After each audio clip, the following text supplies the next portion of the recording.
My name is Chase Johnson. I'm from Denver, Colorado, and we have used C3 Group several times on some of our large loss commercials and our higher end residential for their appraisal services and their public adjusting services. Their knowledge of the market, of the ever-changing regulations, and their ability to create a very thorough estimate from an understanding of construction and the management of the project.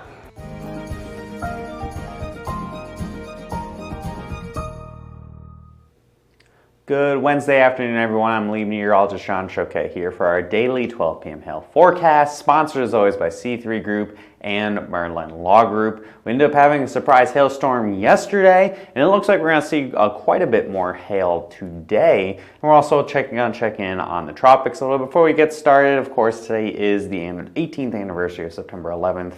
America will never forget, and pretty horrendous tragedy has definitely completely changed the lives of all the folks here. I think the average age of people who watch this very clearly remember. I was in 5th grade, about 10 years old, and man, I remember that day clear as day. So just never forget, and we move forward here. So anyway, had a storm last night in Greeley, Colorado, of all places. Up to a 2-inch hail fell, about 17,773 homes impacted. Look at a pretty good size hail here. I was actually fairly surprised when I started looking up some pictures for this and seeing the pretty good hail. Saw some pictures of windows busted out on the back windows of cars and stuff. So it looks like a pretty high quantities of larger hail, and looks like pretty hard hail as well. So go check that out. Hey, you know what? It's September. Any sort of hailstorms are always a welcome.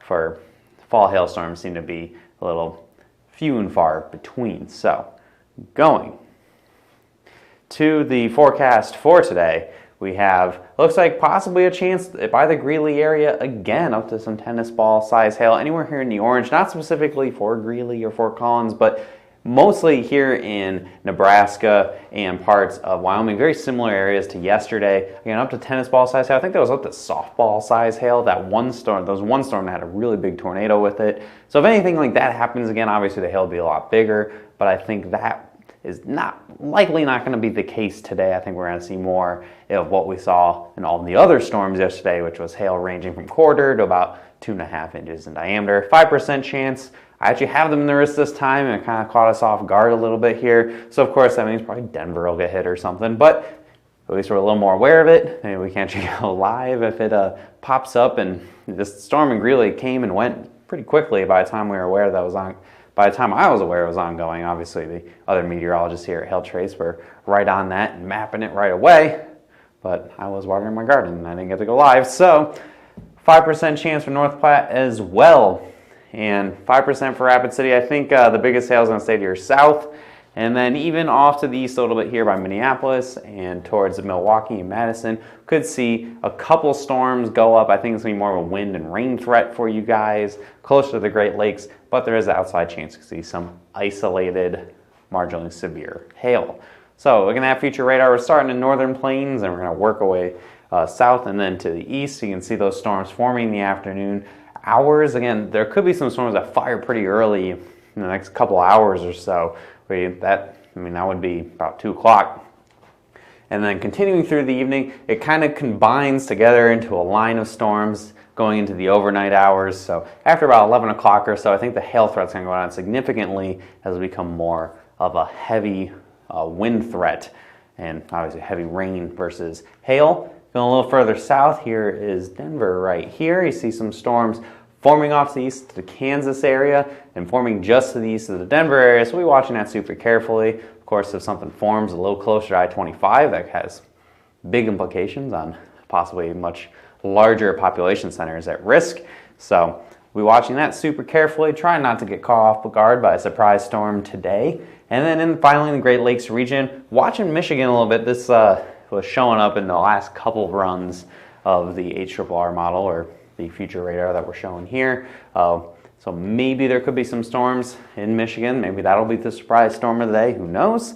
But for the most part, this is, again, more marginal hail. I think it's going to be much more line segments, heavy winds, heavy rain, and less in the way of really big hail. So going towards your Thursday, I know someone mentioned in the comments about Kansas City. I think Kansas City's chances for hail are not the greatest. This is not a big-time hail risk. I know there's a lot of population in here, all the way from Oklahoma City up to Minneapolis. But I think there's going to be more of a line of storms that develop. We have a pretty potent cold front for this time of year trying to push through. And I think we'll see some isolated storms. And those isolated storms can go up good enough. We could see up to some ping pong ball size hail, primarily on the southern section of the risk here. But I think for the most part, we're going to see more towards a wind threat. Of course, anything can change, so we'll have that update for the video tomorrow.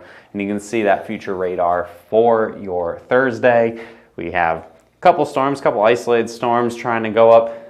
Again, anything that stays isolated, you could see some hail. Anything that's more of a line, not so much. And here, the Kansas City area, and a lot of folks care about that. Again, kind of looks more like you're going to see heavy, strong winds and heavy rain and less in the way of big hail. I know I'm trying not to give too much hope. I know a lot of folks in the Kansas City area have had their hopes risen and only to be shot down time and time again. But hey, you know what? There's still a couple months left of the year. You can squeeze something out in 2019. So tropical check-in. So this has changed from yesterday here across this section of disturbed tropical nonsense over by the Bahamas. Yesterday it was showing a pretty low-end chance. It's now looking like up to we're at 60% chance of development over the next 5 days, which means going into this weekend, I would not be surprised some of the models are starting to show the potential for a tropical storm. I believe it's going to be Humberto is going to be the next name. I think we're at H now. Tropical storm Humberto. So we'll be watching this carefully because, of course, if it does form, it'll end up in the Gulf of Mexico. At that point, the chances for a landfall in the United States are significantly higher, but hasn't formed yet. I think there will be something that forms strength-wise. We won't really know until it actually forms. And so we'll be watching this carefully over the weekend, and then we'll have updates going into next week, especially if something does indeed form. Not much has changed across the central Atlantic. We have 2 areas we're watching. Still low-end chances of development over the next 5 days. If anything changes and gets a little more favorable, Lesser Antilles would be at risk, and then eventually get close to the United States. But that's still a couple weeks out. We're pretty far away from that. So we'll be watching that as we continue to be in the peak season for tropical weather. And as you guys have probably noticed, hurricanes can kind of bubble up pretty quick, and then we go from there's not too much going on to a big hurricane happening. So we'll keep you up to date with that every single day until this peak season is over. Follow us here on Facebook. Hit See First so you don't miss any of our content. You need any help with the website and the app, we'll happily set up a training for you guys, your whole team, just yourself, whatever it needs to be, and whatever you have questions on, we'll be happy to set that up. Just give us a call right there at 855-334-4245. You can also call us with any comments, questions, or concerns, or if you're interested in hail trace in general, you can also email us, visit our website, and follow us on Instagram. Hope you guys have a great rest of your Wednesday. We'll see you again tomorrow at 12 p.m. like we do every single weekday on whatever platform you like to watch us on. Have a great day, everyone. I'll see you tomorrow.